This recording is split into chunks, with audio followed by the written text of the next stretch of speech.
let's see if you were able to do these practice problems on your own. So first, deal with the numbers. All we have is a 9, so it stays a 9.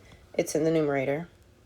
Then we're going to subtract from the larger exponent. It's in the numerator, so we're going to do 8 minus 6 up top.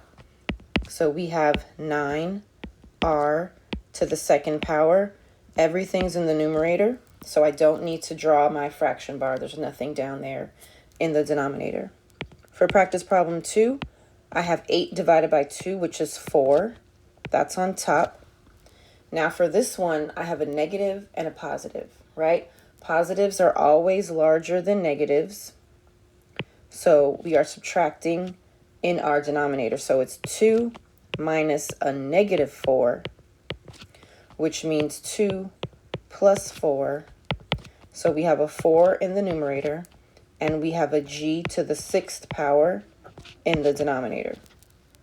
Oh wait, that's plus 5, I'm sorry. So it's to the 7th power. Whoopsie, whoopsie.